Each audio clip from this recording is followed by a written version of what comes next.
Day Cobalt.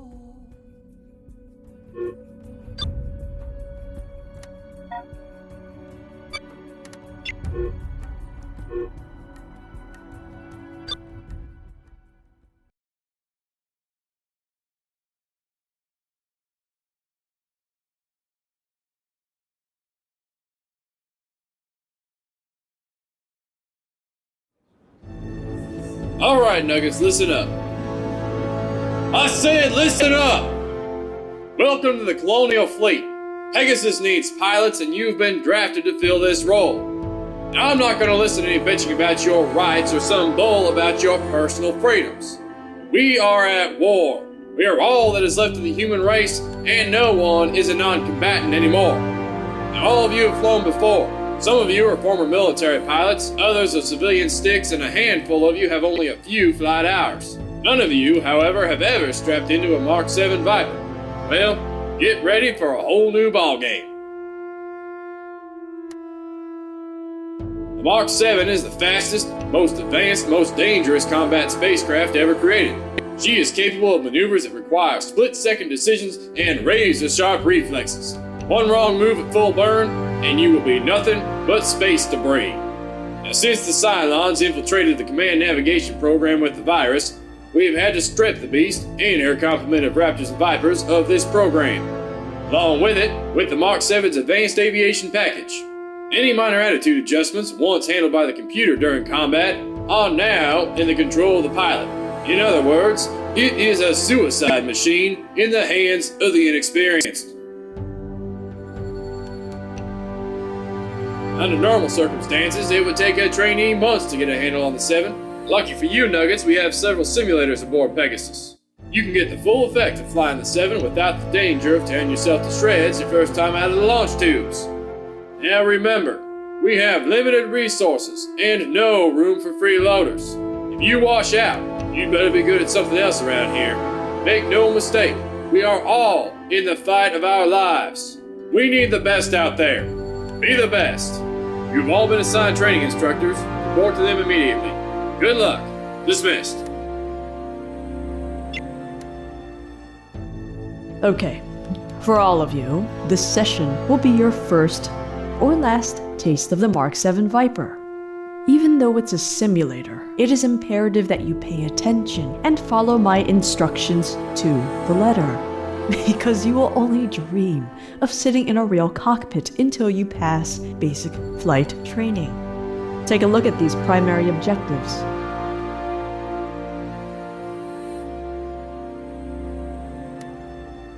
Alright, Nugget. It's my job to get you acquainted with the ins and outs of the Mark 7. You'll need this knowledge to survive your first real flight, so stay sharp. Minor mistakes are tolerable in the sim, but just don't do anything too stupid.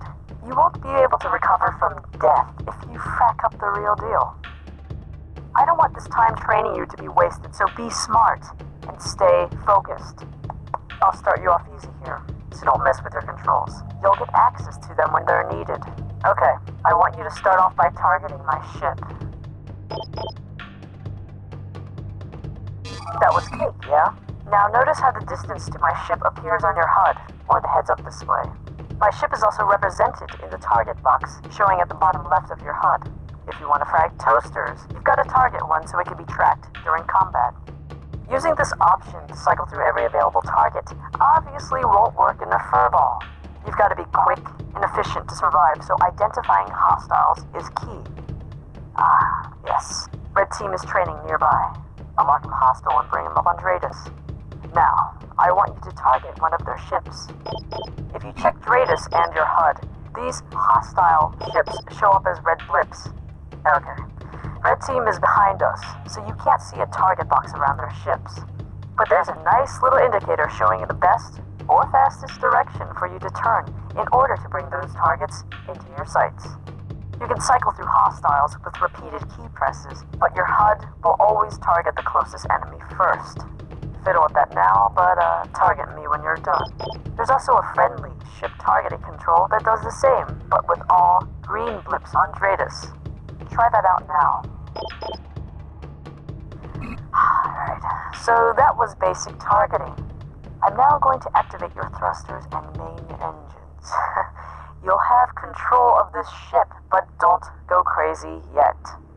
I want you to center my ship in your targeting reticule using the pitch, roll, and yaw, also called attitude controls. Alright, let's see how you do with the moving target. Turn around and face red 2, but hold a sec. If you want a challenge, try to do it without targeting, and just use Dratus.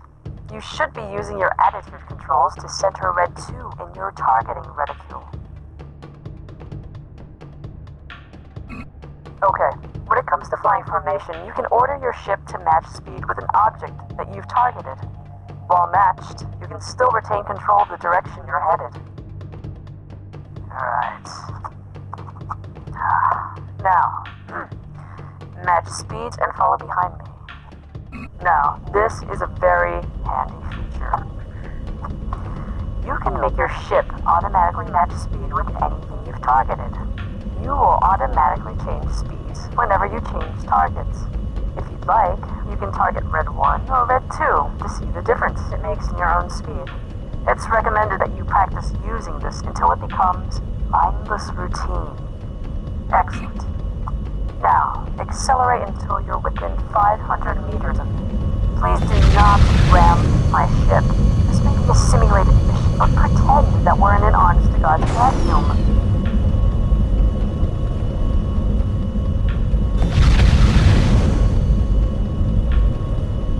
Good.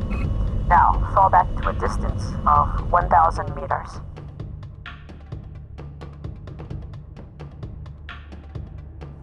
Now that that's over, you can test your afterburner. Using this lively sucker drains your fuel reserves, but it'll recharge without use. For long bursts of speed, simply hold down the button. I want you to tap on the button lightly until you're just a little closer to me.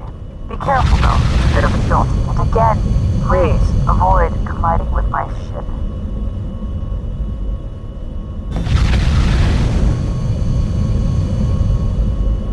This is another great feature to keep in mind.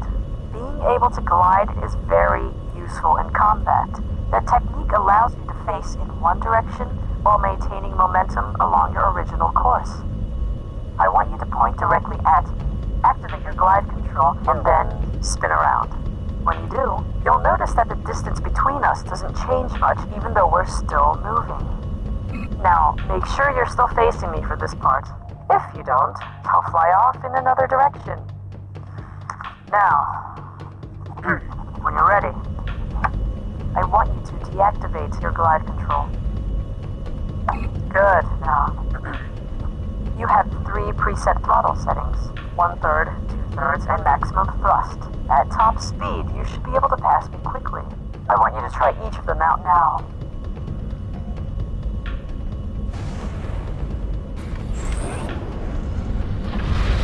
Well done. I'd like you now to move within 1,000 meters of me and come to a complete stop. Remember, we're in space, so it takes some time for your ship to slow without gravity or air resistance.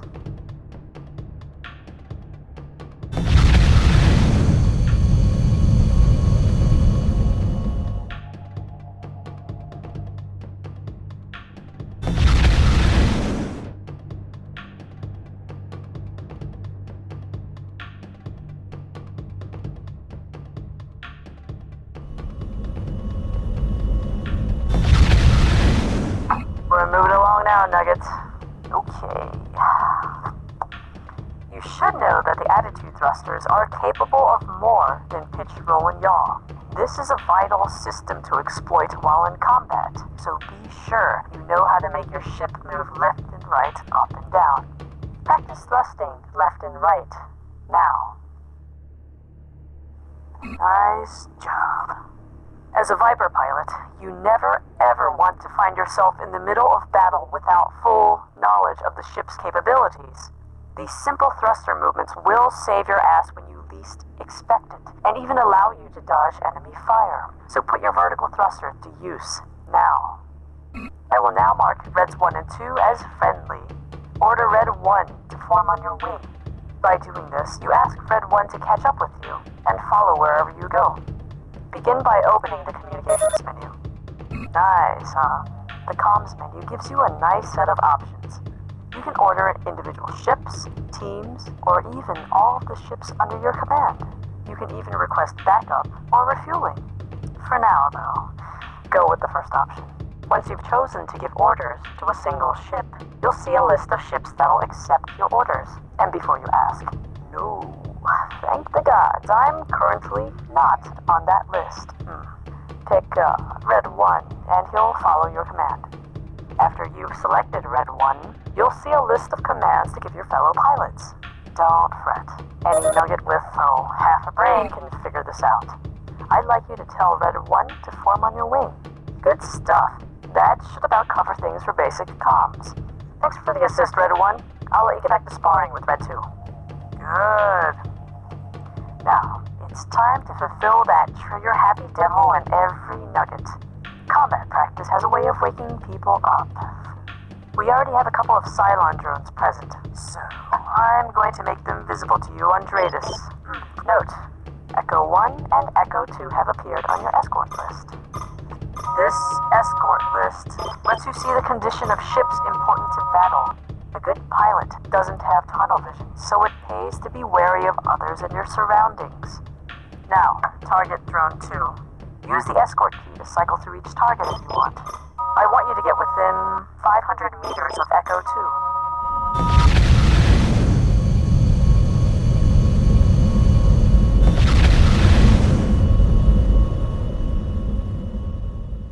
Watch. I'm going to shoot Echo 2.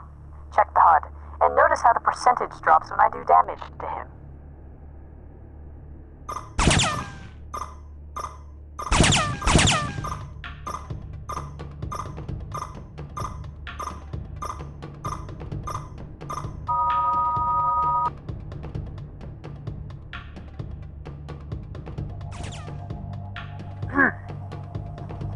Now that you're raring to go, I'm going to set your weapons free.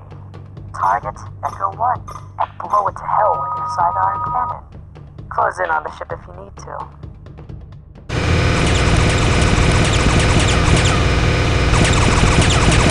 The computer will bring up a moving target now.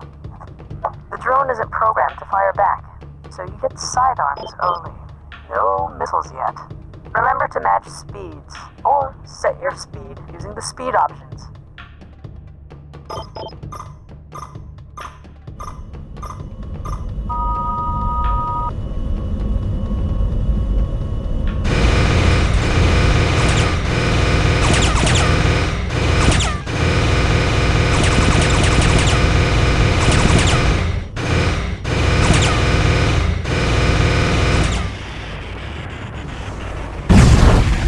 If you like exploding things, missiles are the way to go.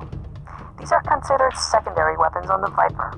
Although you can fire missiles at any time, they'll only track enemy ships that have been locked on, something you might have seen happening when you were firing at the previous drones. The sim is going to generate a new Cylon drone. Lock on with your missiles. You need to keep the fighter in your field of view in order to maintain the lock. It's a test of speed, control, and dexterity. If the fighter moves behind you, the lock disappears and you'll have to reacquire the target, or a new one. You can let go of that breath you were holding. I shall now unlock thy missiles. Yes. Now, fire 1 or 2 at the drone, and watch it take damage. You'll need to hit it a few times to kill it.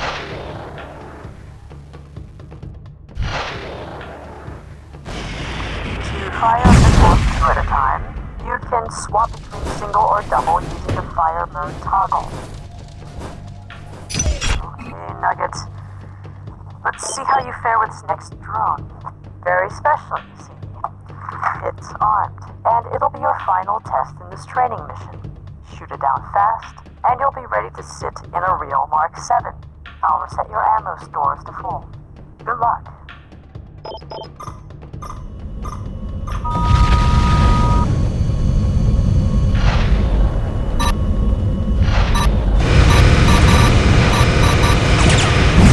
That victory was the last thing you needed.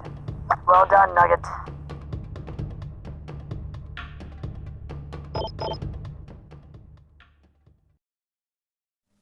That was nice flying, Nugget.